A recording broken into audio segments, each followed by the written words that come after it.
Hi my YouTube family. अगर आपने channel को सब्सक्राइब नहीं किया है तो चैनल को सब्सक्राइब करिए ताकि कहानी के आगे के एपिसोड पब्लिश होते ही आपको नोटिफिकेशन मिल जाएगा। आइए अब कहानी की ओर चलते हैं। सानवी रूहान, एपिसोड 26। देव, ब्राउन और कबीर तीनों के माथे पर पसीना आया हुआ था और वीरेन आराम से पैर फैलाकर उनके पास बैठा हुआ था। रूहान ने उन तीनों को भी गुस्से से देखा और अपनी दबंग आवाज में पूछा, किसे पूछकर आए तुम तीनों? क्या तुमने मेरी परमिशन ली थी? क्या मैंने तुम्हें यहाँ आने के लिए कहा था? उसके ऐसी दबंग आवाज सुनकर देव और ब्राउन बिल्कुल चुप हो गए। लेकिन कबीर ने घबराते हुए कहा, देख, हम आ गए तो अच्छा हुआ ना। अभी दादी की तबीयत भी कितनी ज्यादा खराब हो गई थी। अगर उन्हें कुछ हो जाता तो। कबीर के बात सुनकर रूहान ने अपने पैर में से जूता निकाला और उसके ऊपर जोर से फेंक दिया, जिसे देख कबीर जल्दी से नीचे झुक गया। रूहान ने गुस्से से उसे देखा और कहा, क्या तुम इस दुनिया में अकेले डॉक्टर हो? बाकी सब क्या मर गए? उसकी बात सुनकर कबीर ने चेहरे पर अजीब से भाव आ गए और वह बड़ी मुश्किल से हंसने की कोशिश करने लगा, जिसे देखकर रूहान का चेहरा और ज्यादा गंभीर हो गया। उसने अपनी जगह पर खड़े होकर कबीर को देखा तो कबीर जल्दी से अपनी जगह से खड़ा होते हुए बोला, देखो देखो रूहान, तुम ऐसे नहीं कर सकते यार। दोस्त हूं मैं तुम्हारा, तुम हर बार ऐसे हमारी पिटाई नहीं कर सकते। और वैसे भी तुमने मुझे उस गलती की सजा दी थी जो मैंने की ही नहीं थी। मुझे पता भी नहीं था वो मुझसे मिलने के लिए हॉस्पिटल आए हुए हैं। नहीं तो मैं कभी उसे मिलने नहीं जाता। तुम्हारे कारण मेरा ब्रेकअप भी हो गया। रूहान ने आराम से अपने पैंट के जेब में दोनों हाथ डाले और उसे गुस्से से घूरते हुए बोला, तो मैं क्या करूं? उसका एटीट्यूड देख कबीर का मुंह बन गया और वह धीरे से बुदबुदाया, हाँ, अब खुद का काम हो गया है ना, तुझे क्या हम लोगों से कोई फर्क पड़ेगा? तुम बस देखता जा। आज नहीं तुम्हारा बैंड बजाया ना तो मेरा नाम भी कबीर नहीं।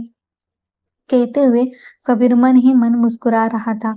देव जल्दी से भागते हुए कबीर के पीछे गया और रूहान का जूता उठाकर लेकर उसके पैरों के पास रख दिया। तो रूहान ने उसे पैरों में पहनाते हुए कहा, अब आए हो तो फिर वीरेन की हेल्प कर दो। फिर उसने देव की तरफ देखा तो देव जल्दी से उसके पीछे चला गया। फिर दोनों भी बैठकर बिजनेस का डिस्कशन करने लगे। इन दिनों में क्या क्या हुआ था उसकी सभी डिटेल्स देव रूहान को दे रहा था, जिसे रूहान ध्यान से सुन रहा था। अचानक ही रूहान ने देव को हाथ दिखाकर रोकने का इशारा किया तो देव चुप हो गया। फिर रूहान ने कुछ सोचते हुए अपने गर्दन को टेढ़ा किया और बहुत डरावनी तरीके से पूछा, एपी की क्या खबर है? देव ने अपना थूक निगला और कहा, अभी तक उसके बारे में कुछ नहीं पता चला है किंग बॉस, लेकिन हमारे आदमी काम पर लगे हुए हैं और वह सारा माल पकड़ लिया है। जब एपी को इस बात की खबर लगेगी वह जरूर कुछ ना कुछ तो करेगा जिससे हमें उसकी तरफ पहुंचने के लिए आसानी होगी। रूहान ने अपना सर हाँ में हिला दिया और फिर वो लोग आगे का डिस्कशन करने लगे। यहाँ कबीर के दिमाग में अलग ही खिचड़ी पक रही थी। ब्राउन ने और वीरेन ने उसे घूर कर देखा। वीरेन ने उसे देखते हुए कहा, देखो कबीर, जो कुछ भी करना है ना अकेले करना, वरना ऐसे पीटोगे ना उसके हाथ से कि 2 दिन तक बिस्तर से उठोगे नहीं। कबीर ने अपनी कॉलर ऊपर चढ़ाई और उन दोनों को खुन्नस देते हुए बोला, अब तुम बस देखते जाओ, सब कुछ करूंगा तुम्हें, लेकिन यह प्यादा ऐसे फंसेगा कि हमारे ऊपर कोई भी डाउट नहीं आएगा, क्योंकि उसकी कमजोरी तो हमें पता ही चल गई है। उसके इतना कहते ही ब्राउन और वीरेन की आंखें बड़ी बड़ी हो गई और उन दोनों के मुंह से अचानक निकल गया, सानवी भाभी। इतना कहकर कबीर अपनी जगह से उठकर हंसते हुए बाहर जाने लगा।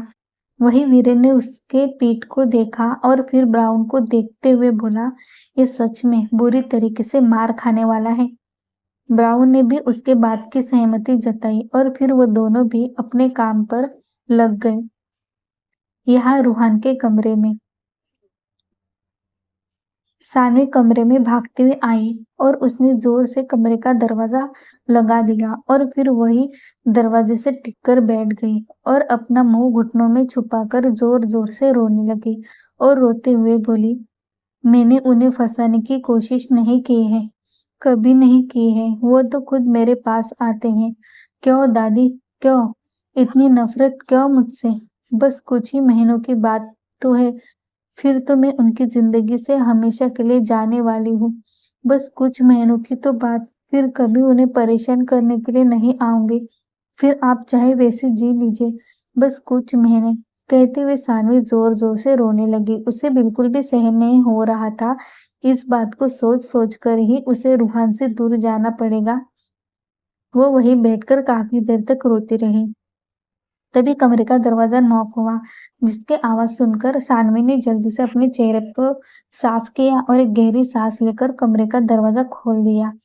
तो बाहर कबीर को खड़ा देखकर उसने हल्के से मुस्कान ली, उसे देखा और पूछा, आप यहाँ, आपको कुछ चाहिए था? कबीर ने यहाँ वहां देखा और धीरे से कहा, क्या भाभी, मैं आपसे बात कर सकता हूँ? सानवी ने अपना सर हिला दिया तो कबीर ने उसके चेहरे को देखा और पूछा, क्या आप रो रही थी? उसकी बात सुनकर सानवी हड़बड़ा गई और जल्दी से अपना सर नाम में हिलाया और कहा, नहीं तो बस आंखों में कुछ कचरा चला गया था। आप बताइए, आप क्या पूछने वाले थे? कबीर ने उसे कुछ बताया और फिर वहां से चला गया। सानवी बस उसकी बात के बारे में सोचती रह गई। फिर उसने खुद से कहा, या सच में ये करना सही रहेगा। फिर उसे याद आया कैसे रूहान ने उसे इग्नोर किया था। जिस बात को सोचकर उसने अपने हाथों की मुट्ठियां बनाई और बोली, हाँ, जाते जाते तो मैं यह राणा जी का कुछ तो करके जाऊंगी। और फिर धीरे से हंसने लगी। राणा जी, मुझे माफ करना, गलती मुझसे होने वाली है। कहते हुए वो मुस्कुराने लगे। पल में उसके चेहरे पर मुस्कान आ गई। रात का वक्त, सब लोगों ने बाहर खाना बनाया था और वही गार्डन में खाने वाले थे। सब इस वक्त गार्डन में बैठे हुए थे, नीचे गद्दे बिछाए हुए थे और सब अंताक्षरी खेलने के मूड में थे। रूहान अपना काम कर रहा था कि अचानक से उसे सानवी की याद आ गई। उसने जल्दी से अपने कान में कॉर्ड्स डाले और अपना काम करते हुए दूसरी तरफ से आवाज सुनने लगा। पर काफी देर तक उसे कोई आवाज नहीं आई, जिससे रूहान हैरान रह गया। उसने अपने रॉयल वॉच में टाइम देखा तो अभी के रात के 7 बज रहे थे, जिसे देख रूहान ने गहरी सांस ली और कॉर्ड्स को अपने कान से निकालने वाला था कि तभी उसके कान में कबीर की आवाज पड़ी, वाह, सच में तुम काफी ज्यादा खूबसूरत हो। उसकी बात सुनकर दूसरी तरफ से सानवी की आवाज आई, क्या सच में? तो कबीर ने मुस्कुराते हुए कहा, यस यस, सच में, मुझे बहुत पसंद है। उसकी बात सुनकर सानवी भी खुश होकर बोली, सच में ना, चलो ये तो अच्छी बात है, लाइफ सेट हो जाएगी। वैसे कबीर जी, आप सिर्फ डॉक्टर हैं या कुछ और भी काम करते हैं? और आपके फैमिली, उनके बारे में कुछ बताइए ना। कबीर ने उसकी बात सुनी और अपने सीने पर हाथ रखते हुए कहा, उफ, आपकी आवाज तो बड़ी कातिलाना है। वैसे मेरे फैमिली में तो कोई नहीं है, मैं अकेला हूँ, ऐसा मैं बिल्कुल नहीं कहूंगा। मेरे डैड का बिजनेस है, पर मुझे बिजनेस में जरा भी इंटरेस्ट नहीं है। और मुझे ये ऐसे मत बुलाओ, आप मुझे अरे तुरे ही करो, मुझे अच्छा लगेगा। सानवी ने मुस्कुराकर कहा, ठीक है, फिर डेट फिक्स करती हूँ मैं। थोड़ी बातचीत हो जाएगी तो अच्छा रहेगा, नहीं? कबीर ने भी उसे हाँ में जवाब देते हुए कहा, हाँ हाँ जरूर, अब रूहान ने मेरा ब्रेकअप कर दिया है तो मुझे भी तो एक गर्लफ्रेंड की जरूरत है। दूसरी तरफ रूहान, जो लैपटॉप पर अपना काम करते हुए यहाँ की बातें सुन रहा था, उसकी पकड़ लैपटॉप के ऊपर बहुत ज्यादा कसी हुई थी, इतनी ज्यादा कि बेचारा लैपटॉप भी आधा क्रश हो गया था और देव आंखें फाड़ कर इस नजारे को देख रहा था। वो इतना तो समझ गया था कि जरूर उनके लेडी क्वीन के बारे में ही कुछ है, जिसे सुनकर उनके किंग बॉस को इतना ज्यादा गुस्सा आ रहा है। उसके माथे पर इस पसीना छाया हुआ था कि तभी रूहान ने गुस्से से लैपटॉप पर जोर से मुक्का मारा और गुस्से से अपने दांत पिसते हुए खड़ा होते हुए बोला, कबीर, आज तो तू सच में आज गए। तुम्हारे भेजे में आज मैं 6 की 6 गोलियां उतार दूंगा, कहते हुए गुस्से से आगे बढ़ने लगा। जब वो कॉरिडोर में आया तो देखा सामने सानवी खड़ी थी, जिसकी पीठ इस वक्त रूहान के सामने थी और उसके सामने कबीर, उसके पास ही ज्योति खड़ी थी। कबीर ने जब रूहान को देखा तो उसे बहुत ज्यादा खुजली होने लगी और वो मुस्कुराते हुए बोला, चलो अब मैं चलता हूँ, बाहर इंतजार करता हूँ, कहते हुए वहां से खिसकने लगा। तभी उसके कान में रूहान की खूंखार आवाज पड़ी, कबीर, तुम्हारी इतनी हिम्मत की तुम मेरे लड़ी से फ्लर्ट करोगे? कहते हुए वो लगभग भागते हुए कबीर के पास आने लगा, जिसे देख कबीर के रोंगटे खड़े हो गए और वो सानवी को देखकर वहां से भागने लगा। सानवी और ज्योति ने भी जब रूहान की ऐसी डरावनी आवाज सुनी तो वो दोनों भी घबरा गई और उसकी तरफ देखने लगी। ज्योति ने घबराते हुए सानवी का हाथ पकड़ लिया तो सानवी ने पीछे मुड़कर रूहान को देखा। जैसे ही रूहान की नजर सानवी के ऊपर चली गई, उसके कदम अपनी जगह पर रुक गए और वो शॉक होकर उसे देखने लगा। वो बुरी तरीके से जम चुका था, मानो उसके पैरों में किसी ने फेविकॉल लगा दिया हो। सानवी ने इस वक्त पटियाला पहना हुआ था, जो ब्लैक एंड गोल्ड कॉम्बिनेशन में था, जिसका दुपट्टा सानवी ने एक हाथ पर खुला रखा तो दूसरे हाथ पर अच्छे से पिनअप किया हुआ था। उसका बैक नेक भी काफी डीप था, जिससे उसकी गोरी पीठ दिख रही थी। उसने अपने कानों में बड़े बड़े झुमके पहने हुए थे और गले में छोटा सा रूहान का पहना हुआ मंगलसूत्र, हाथों में चूड़ियां और बालों के ऊपर से खजूरी चोटी। इसने सिंदूर नहीं लगाया था। सानवी इस वक्त कातिल लग रही थी। उसका वो हल्का सा मेकअप उसे और ज्यादा क्लासी और एलिगेंट लुक दे रहा था। रूहान ने उसे आज तक ऐसे नहीं देखा था। उसे ऐसे देख सानवी ने मन ही मन मुस्कुराते हुए कहा, अरे वाह कबीर जी, आपका तो आइडिया अब काम करेगा। कहते हुए सानवी ने ज्योति का हाथ पकड़ लिया और रूहान को बुरी तरीके से इग्नोर करके आगे बढ़ने लगी। वो अपने कमर को थोड़ा सा मटका रही थी, जिसे देख रूहान और ज्यादा पागल होने लगा। वो तेजी से सानवी के पीछे जाने लगा। उसने देखा उसके बॉडीगार्ड्स वहीं पर है, जिसे देख रूहान ने सबको अपनी ठंडी नजरों से देखा तो सब वहां से भाग गए। रूहान तेजी से सानवी के पीछे चला गया। जब वो बाहर आया तो देखा सानवी समीरा के पास खड़ी थी। सानवी समीरा के पास खड़े होते हुए बोली, अभी तो खाना खाने में काफी वक्त है ना, चलो हम कहीं घूम कर आते हैं। यहाँ 2 किलोमीटर दूरी पर आइसक्रीम पार्लर है, जहाँ पर ना बहुत ही टेस्टी आइसक्रीम मिलती। उसके बात सुनकर समीरा के मुंह में भी पानी आ गया और उसने गिरिजा जी को बता दिया। तो गिरिजा जी ने सानवी को देखते हुए कहा, पहले तुम रूहान से पूछ लो, वरना वो गुस्सा हो जाएगा। सानवी ने गिरिजा जी को देखा और कहा, नहीं मासा, उन्होंने ही कहा है कि तुम्हें जहाँ जाना है तुम जा सकते हो, इसलिए तो मैं कह रही हूँ। उसकी बात सुनकर ज्योति अपनी आंखें बड़ी करते हुए उसे देखने लगी तो सानवी ने अपनी आंख दबाकर उसे देखा, जिसे देख ज्योति चुप बैठ गई। तभी वहां पर कबीर वीरेन आया, जिसे देखकर समीरा खुश होकर बोली, भाई चलो आप लोग भी हमारे साथ चलो, मजा आएगा। वीरेन ने एक नजर कबीर को देखा तो कबीर ने अपने कंधे उचका दिए तो वीरेन ने अपनी टेढ़ी नजरों से रूहान को देखा। फिर उसने कुछ सोचते हुए कहा, अच्छा ठीक है, चलो चलते हैं। कहते हुए वो सब लोग आगे बढ़ने लगे। वो पैदल ही जा रहे थे। रूहान बस अपनी दहकती हुई नजरों से तो कुछ नशे से भरी आंखों से सानवी को जुनून से देख रहा था। जिस लड़की को देखकर उसका पागलपन हद से ज्यादा बढ़ रहा था, लेकिन उससे कहीं ज्यादा हुआ देखकर उसके हाथों की मुट्ठियां बन गई और वह तेजी से उसकी तरफ बढ़ने लगा। जिसे देख रूहान ने अपने हाथों की मुट्ठियां बनाई और खुद से वह बोला, इस लड़की ने इतनी हिम्मत की, मुझे इग्नोर किया, इस रूहान सिंह राणा को। कहते हुए उसके चेहरे पर क्रूर मुस्कान आ गई और वह धीरे से अपनी दाढ़ी को मसलते हुए टेढ़ी स्माइल लिए बोला, हर एक का हिसाब लूंगा रानी सरकार, बस आपके ये चरण वापस इस धरती पर लग तो जाए। कहते हुए रूहान बहुत डरावनी तरीके से मुस्कुराने लगा। वही कियारा ने जब रूहान और सानू को ऐसे अलग अलग देखा तो उसके आंखों में चमक आ गई और वह अपने मन में बोली, लगता है हमारा तरीका काम कर गया। कहते हुए वो जल्दी से रूहान के पास चली गई और उसने रूहान को देखते हुए कहा, चलो हम भी चलते हैं। वो लोग आइसक्रीम खाने गए हैं। रूहान ने कुछ सोचा और अपना सर हाँ में हिला दिया, जिसे देखकर कियारा और ज्यादा खुश हो गई। फिर वो दोनों भी उनके साथ चले गए। लेकिन सानवी इस वक्त बुरी तरीके से रूहान को इग्नोर कर रही थी और रूहान उसे अपनी टेढ़ी ठंडी नजरों से देख रहा था। इस वक्त सब लोग पैदल ही जा रहे थे। रात का वक्त था और चारों तरफ ठंडी हवाएं चल रही थी। समीरा, सानवी, ज्योति, वीरेन और कबीर साथ चल रहे थे। उनके पीछे ही रूहान और कियारा थी और उनके पीछे देव और ब्राउन, फिर चारों तरफ बॉडीगार्ड्स थे। उस सुनसान रास्ते पर इस वक्त कोई नहीं था।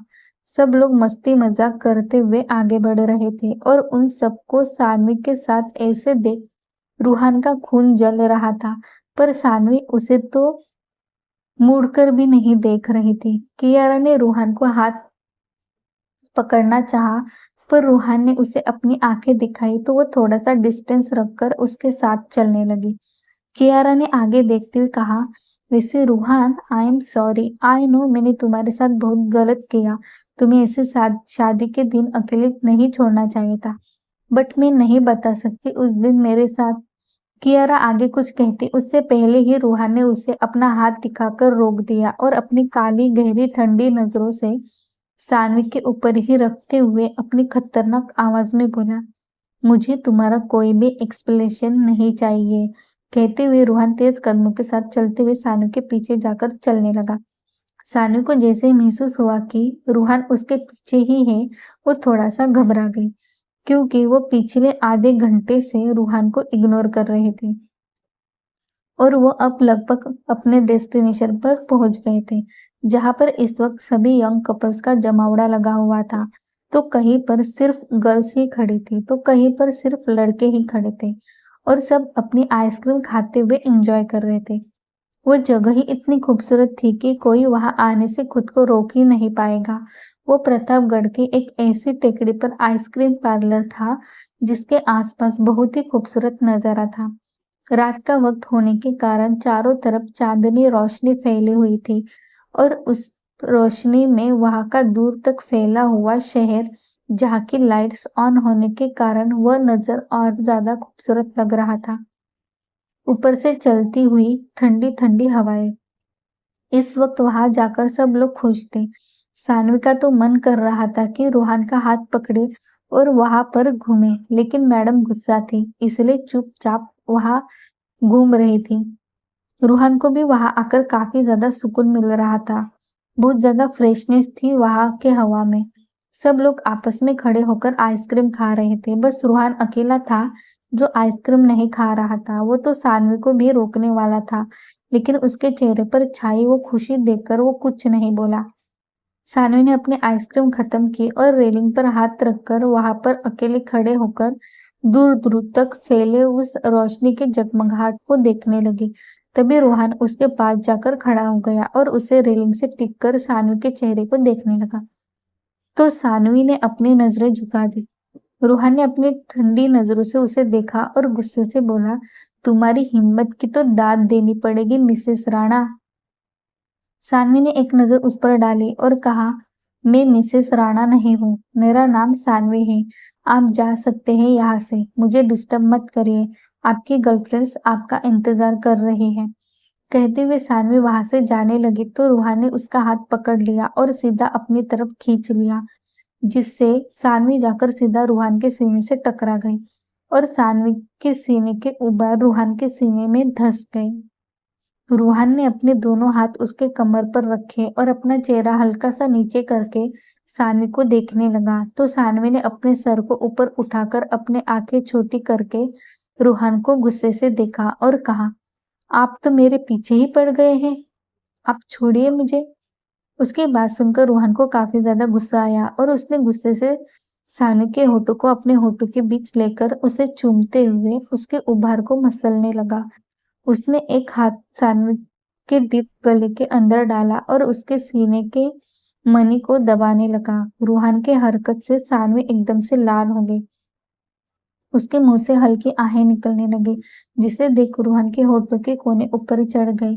उसने एक हाथ उसके ड्रेस के अंदर उसके ब्रेस्ट को सहला रहा था और एक हाथ धीरे धीरे उसके शरीर को दबाते हुए उसके कमर पर आ गया। उसने सानवी के कमर को कसकर पकड़ लिया और अपने दांत पीस लिए, लेकिन जैसे ही रूहान ने सानवी के कमर को कसकर पकड़ लिया, सानवी के मुंह से कराह निकल गई, जो काफी ज्यादा दर्द भरी थी। उसने अपनी आंखें मीच रखी थी और अपने होंठ दांतों के नीचे दबाकर अपने दर्द को सहन करने की कोशिश कर रही थी। उसकी वह हरकत देख रूहान की आंखें छोटी हो गई और उसने अपनी पकड़ सानवी के कमर पर ढीली कर दी और उसे देखते हुए अपनी गंभीर आवाज में बोला, क्या हुआ माऊ? मैंने तो इतना ज्यादा भी नहीं कसकर पकड़ा था। उसके ऐसे कहते ही सानवी ने अपनी आंखें खोल दी तो उसके आंखों में आंसू थे। उसने अपनी नमी भरी आंखों से रूहान को देखा और रुआसी आवाज में बोली, मुझे नहीं पता था आपसे शादी करने के बाद मुझे इतना ज्यादा दर्द होगा। कहते हुए वो रूहान के हाथों से अपनी कमर से हटाते हुए बोली, आप हमसे दूर रहें, यही आपके लिए अच्छा है और आपके फैमिली के भी, राणा जी। कहते हुए सानवी वहां से जाने लगी और रूहान उसके बातों के बारे में सोचता रह गया। क्या मतलब था उसके कहने का? वो जल्दी से सानवी के पीछे चला गया। सानवी उससे ज्यादा दूर नहीं गई थी, जिस कारण रूहान ने जल्दी से उसके हाथ को पकड़ लिया और फिर से उसे अपनी तरफ खींचते हुए उसकी ठुड्डी को पकड़ लिया और फिर एक हाथ से उसके गर्दन को पकड़ लिया ताकि सानवी वहां से हिले नहीं। उसने गुस्से से अपने दांत पीसते हुए कहा, क्या कहा तुमने अभी अभी माऊ? सानवी भी बहुत ज्यादा गुस्से में थी, ऊपर से उसका पूरा बदन दर्द कर रहा था। वो गिर गई थी, इसके बारे में किसी को पता नहीं था सिवाय गिरिजा जी, ज्योति और समीरा के, लेकिन उन्हें नहीं लगा था कि सानवी को इतनी गहरी चोट आई होगी। लेकिन सानवी कितनी जोर से गिरी थी ये सिर्फ उसे ही पता था।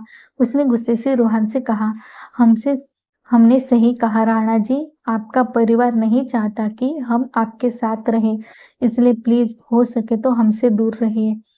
कहते हुए सानवी उसके गर्दन पर रख हाथ को हटाने की कोशिश करने लगी, लेकिन रूहान ने उसे और ज्यादा कसकर पकड़ लिया और अपने चेहरे के बिल्कुल नजदीक लाते हुए बहुत डरावनी आवाज में बोला, अपनी जुबान संभालो माऊ, और किसी ने तुम्हें कुछ कहा है तो उसके बारे में साफ साफ बताओ।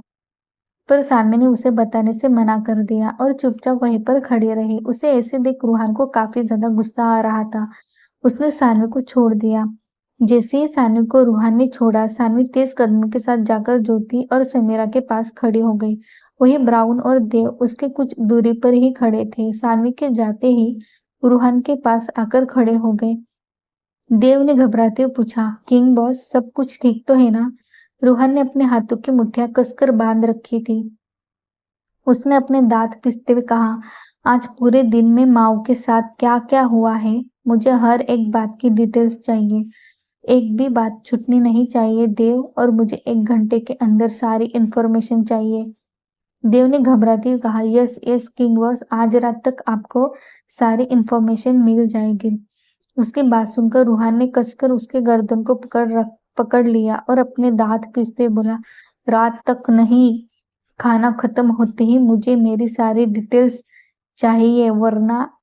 कहते हुए रूहान ने उसे जोर से छोड़ दिया। ब्राउन भी उसकी हरकत देख घबरा गया और घबराते हुए बोला, किंग बॉस, आप शांत रहिए, हम जल्द से जल्द सब कुछ पता करवाते हैं।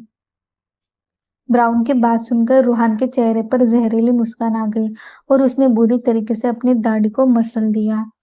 उसकी वह रिएक्शन देखकर ब्राउन और देव और ज्यादा घबरा गए। उनके हाथ पैर ठंडे पड़ गए थे। उन्हें पता था इस वक्त रूहान के दिमाग में जो कुछ भी चल रहा होगा वो बहुत ज्यादा खतरनाक होगा और आखिरकार उनके सर पर बम फूट ही गया। वही ब्राउन और देव ने एक दूसरे को देखा और धीरे से बोला, एक किंग बॉस, करना क्या चाहते हैं? वीरेन उनके पास आकर उन दोनों के कंधे पर हाथ रखते हुए कहा, अब जब तक उसके सवालों के जवाब उसे नहीं मिल जाते वो शांत नहीं बैठेगा। फिर उसके लिए उसे पूरे राजस्थान को ही क्यों ना अपने अंडर लेना पड़े। उसकी बात सुनकर देव और ब्राउन ने अपना सर ना में हिलाते हुए कहा, क्या सच में अब यह खून की होली ना खेल कर जाए राणा सरकार? वही रूहान सबके नजदीक आते हुए अपनी दबंग आवाज में बोला, बस काफी हो गया, निकलने का वक्त आ गया है। कहते हुए रूहा ने सीधा सानवी का हाथ पकड़ लिया और उसे वहां से ले जाने लगा। वही उसकी हरकत देख सानवी ने उसके हाथ को अपने हाथ से छुड़ाने की कोशिश की, तो रूहा ने उसे अपनी बेहद डरावनी नजरों से देखा।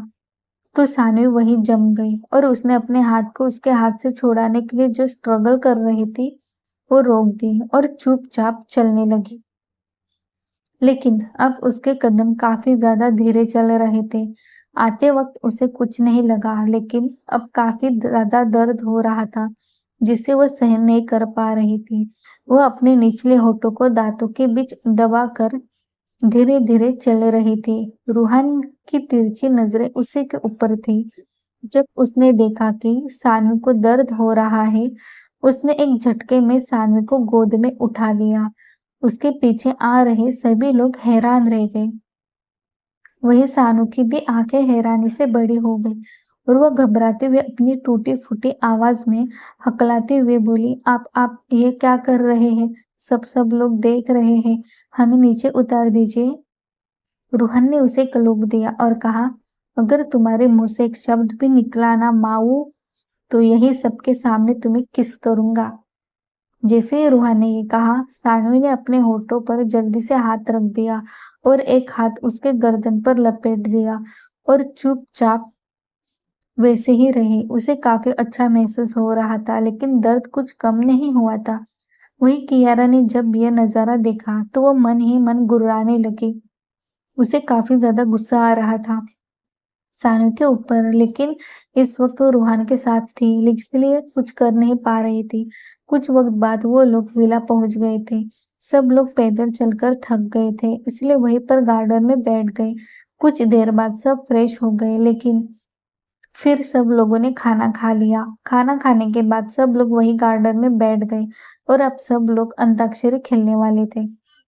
सानवी जिस जगह पर बैठी थी वहां पर हल्का अंधेरा था। रूहान ने जब यह देखा, वो चुपचाप जाकर उसके पीछे बैठ गया, जिसे देख सानवी वहां से उठने लगी। तो रूहान ने उसके पेट पर अपना एक हाथ रखा और उसे हल्का सा पीछे खींच लिया, जिससे सानवी रूहान के सीने से टकरा गई। वही रूहान ने अपने दोनों पैर आगे किए और उसे अपने आप से पूरी तरीके से चिपका लिया। उसकी हरकत देख सानू के होश ही उड़ गए। उसने धीरे से रूहान को देखते हुए कहा, प्लीज राणा जी, छोड़ दीजिए, सब लोग हैं यहाँ पर, आप क्या कर रहे हैं? रूहान ने उसे देखा और अपनी दबंग आवाज में कहा, क्या अब मैं बैठ भी नहीं सकता? सानवी ने अपना थूक निगला और कहा, बैठ सकते हैं ना, लेकिन इस तरह मत बैठिए। उसकी बात सुनकर रूहान ने उसे अपनी उसकी आवाज में पूछा, क्यों, तुम्हें क्या हो रहा है माऊ? सानू ने उसके थाई पर एक चपट लगाई और कहा, आपको पता है आप क्या करने की कोशिश कर रहे हैं? उसकी बात सुनकर रूहान ने उसे चिढ़ाते हुए कहा, ये सब कुछ तुम्हारे दिमाग की गंदगी है बिल्ली रानी। मैंने तो ऐसा कुछ किया भी नहीं और सोचा भी नहीं। मैं तो बस तुम्हारे पीछे बैठा हूँ। उसकी बात सुनकर अब सानवी ने चिढ़ भरी नजरों से उसे देखा, लेकिन कुछ बोली ही नहीं, क्योंकि उसे बोलना ही बेकार था।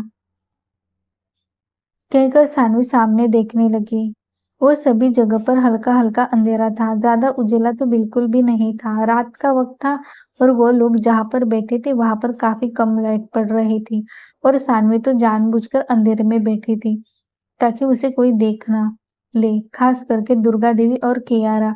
वो उनके नजरों में आना ही नहीं चाहती थी। रूहा ने उसे देखा और गंभीर आवाज में पूछा, वैसे तुम इतने अंधेरे में क्यों बैठी हो? तुम यही चाहती थी ना कि मैं तुम्हारे पास आऊं? सानवी ने गुस्से से रूहान को देखा और कहा, मैं आपसे पहले भी कहा था राणा जी, हमसे दूर रहे हैं। उसकी बात सुनकर रूहान बोला, आजकल तुम्हारी लैंग्वेज कुछ ज्यादा ही नहीं बदली बदली लग रही है माऊ। जैसे रूहान ने ये कहा, सानवी ने अपनी जुबान को दांतों के बीच दबा दिया और हकलाती हुई बोली, न न नहीं नहीं तो ऐसे ही वो प्रतापगढ़ में है ना, तो हमारी जुबान भी उसी की तरह हो गई है। फिर रूहा ने उसे कुछ नहीं कहा। अंताक्षरी का खेल शुरू हो गया था। दुर्गा देवी और कियारा खुन्नस भरी नजरों से उसे देख रही थी। उनकी वो नजर सानवी को बहुत ज्यादा चुभ रही थी, इसलिए वो अपनी नजरें यहाँ वहां छुपा रही थी। तभी रूहान ने सानवी की नजरों का पीछा किया तो उसकी नजर कियारा और दुर्गा देवी के ऊपर चली गई, जो सानवी को गुस्से से देख रही थी, जिसे देखकर रूहान की आंखें छोटी हो गई। और फिर उसने एक नजर सानवी को देख लिया, जिसके चेहरे पर घबराहट थी। उसे ऐसे देखकर रूहान ने अपने हाथों की मुट्ठियां बनाई और गुस्से से दुर्गा देवी और कियारा को देखने लगा। फिर उसके चेहरे पर डेविल स्माइल आ गई और उसने सानवी के कंधे पर अपना सर रख दिया और उसके पेट पर रखा हाथ धीरे धीरे ऊपर उसके सीने के ऊपर पर लेकर जाने लगा और दूसरा हाथ उसके सानवी के नीचे वाले हिस्से पर जा रहा था, जिसे महसूस कर सानवी की आंखें हैरानी से बड़ी बड़ी हो गई। सो आपको भी जानना है ना ये रोमांटिक अंताक्षरी? तो तुरंत चैनल को सब्सक्राइब करिए और कल एपिसोड आते ही तुरंत उसे सुनिए। तब तक के लिए बाय, मिलते हैं नेक्स्ट एपिसोड में। Thank you.